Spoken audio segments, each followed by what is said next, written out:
ब्रजभूमि खत्म हो जाएगी उसके एक आक्रमण से। तो उद्धव जी बोले आप नहीं जा सकते तो कभी कभी मिल आया करिए। भगवान कहते हैं अगर जरासंध को जरा सी भी खबर लग गई कि मेरी प्रीति वृंदावन में है तो वह मुझे मानसिक स्थिति से पीड़ा पहुंचाने के लिए वृंदावन में आक्रमण करता रहेगा।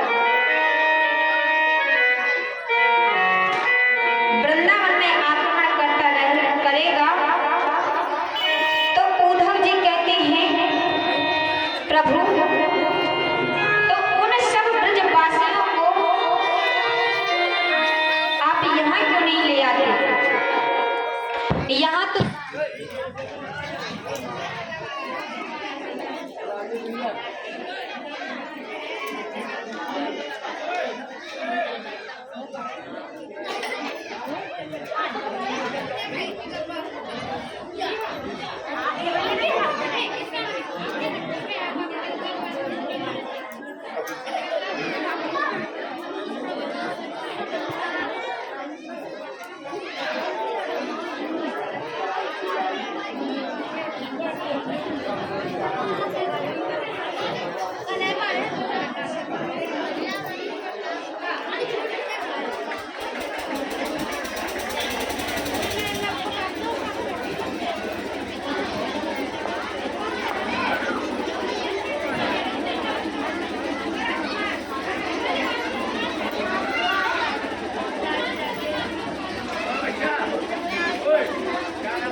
श्री राधे।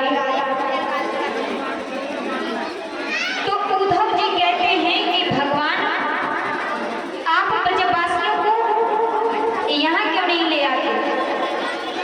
यहाँ तो सब व्यवस्था है। भगवान कहते हैं वो तो और खराब है, क्योंकि जब मैं वहां पर था वृंदावन में तो मैं वहां पर एक ग्वाला था, ग्वालों के बीच रहता था, उनका जूठन खाता था और वहां पर उन सभी को मेरा ये काम अटपटा नहीं लगता था। किंतु यहाँ पर ये सब कर नहीं सकते, क्योंकि यहाँ पर तो मैं सुबह उठता हूँ और जब भी वसुदेव जी को प्रणाम करता हूँ तो वसुदेव जी सब चाहते हैं कि प्रणाम करें या नहीं, क्योंकि उनको पता है कि यह भगवान है। चतुर्भुज के दर्शन लिए थे तब जन्म लिया था। और भगवान उद्धव से कहते हैं नहीं, वृंदावन में मैं नंद बाबा की जूतियां अपने सिर पर लेकर जाता था तो वहां अटपटा नहीं लगता था। अब यहाँ पर मैं देवकी माता को हृदय से लगाता हूँ तो देवकी माता को संकोच आता है कि हृदय से लगाएं या ना लगाएं, क्योंकि परमपिता परमेश्वर है और वही यशोदा मैया मुझे खंभे से बांध देती। तो भगवान कहते हैं कि यहाँ उनको लाना और खराब होगा।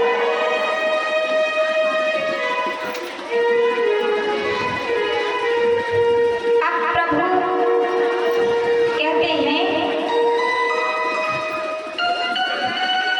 कि यहाँ उनको लाना और खराब होगा। वहां पर मेरा रूप अलग था, यहाँ पर मेरा रूप अलग है। मैं वहां पर एक ग्वाला था और यहाँ पर एक राजा। तो जब वो मुझे यहाँ इस प्रकार से देखेंगे तो दुखी होंगे और सोचेंगे कृष्ण कैसा था, कैसा हो गया। मैं यहाँ राजनीति करता हूँ, सबको लोगों को दंड देना पड़ता है, ये सब वो देख नहीं पाएंगे। अब जरासंध की वजह से भगवान एक द्वारका नगरी बनाते हैं पानी के बीच में कि वो बार बार आक्रमण न कर पाए। भगवान पानी के बीच में द्वारका नगरी बना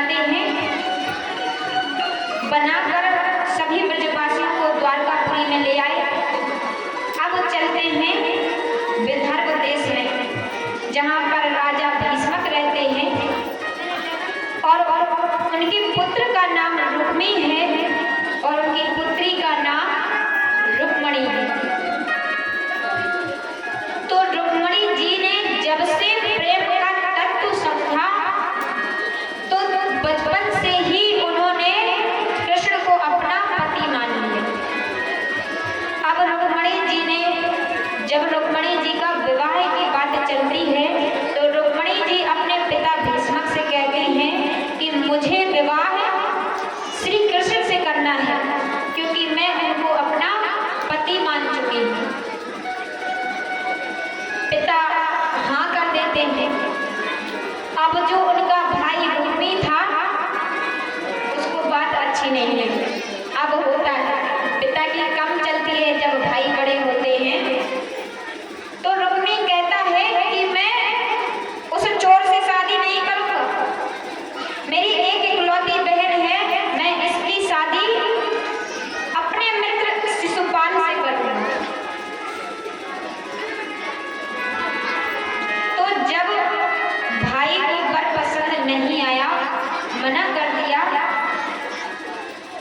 तो रुक्मणी जी ने एक पत्र लिखा और वो पत्र उन्होंने एक ब्राह्मण के हाथों भिजवाया। रुक्मणी जी ने उसी ब्राह्मण के हाथों भगवान को एक पत्र भिजवाया। तो उस पत्र में लिखा था कि मैंने आपको पति मान लिया है, अब या तो आप मुझसे विवाह करिए अन्यथा मैं अपने प्राण त्याग दूंगा। देखिए, जब द्वापर युग में भगवान राम बने, विष्णु का अवतार ही राम को कहा जाता है, तो सीता मैया लक्ष्मी जी हुई। अब ये द्वापर में, अब ये त्रेता में कृष्ण जी का जो अवतार विष्णु का माना गया है, तो रुक्मणी जी क्या हुई? लक्ष्मी जी। तो रुक्मणी जी किसी और से विवाह तो कर नहीं सकती, उन्होंने हर जन्म में भगवान विष्णु से ही विवाह किया। तो उन्होंने इसलिए उस खत में लिखा कि या तो आप मुझसे आकर विवाह करिए अन्यथा मैं अपने प्राण त्याग दूंगा। वह पत्र भगवान को मिलता है, भगवान पढ़ते हैं।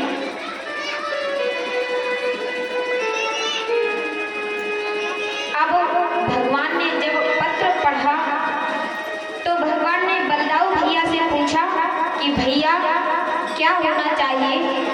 बलदाऊ भैया कहते हैं कर लो शादी, अभी तो पत्र आ रहे हैं, पता चले फिर वो भी बंद हो जाए। तो भगवान ने एक पत्र भेजा कि जब आप पार्वती माता की पूजा करने के लिए आएंगी तो मैं आपको वहां से लेकर द्वारका चला आऊंगा।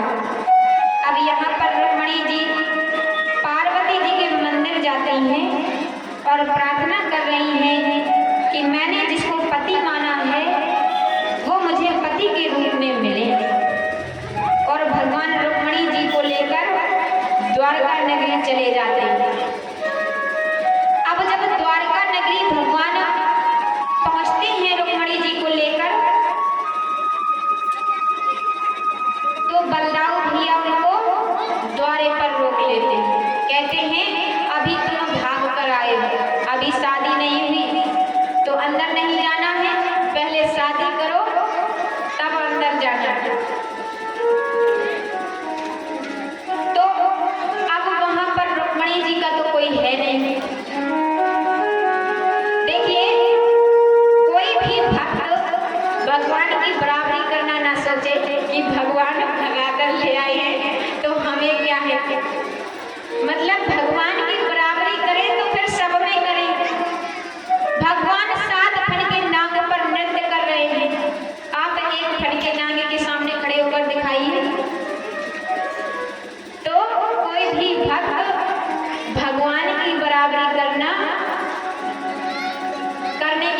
भी न करें, क्योंकि उनकी बराबरी कोई नहीं कर सकता।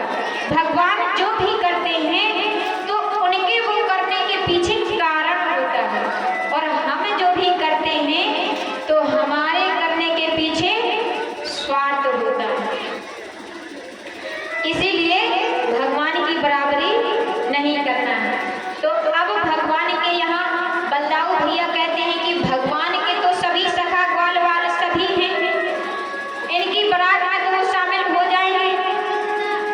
अब हमारी रुक्मणी जी का कोई नहीं है, तो बलदाऊ भैया कहते हैं हम रुक्मणी जी की तरफ हैं। अब यहाँ पर रुक्मणी जी को सबसे पहले हल्दी तेल की रस्म हुई। अब मेहंदी की रस्म है। जिस प्रकार हमारे घरों में विवाह होता है, इसी प्रकार माता रुक्मणी और भगवान कृष्ण का विवाह होगा आज। तो माता रुक्मणी को अब मेहंदी लगाई जा रही है। रुक्मणी जी कहती हैं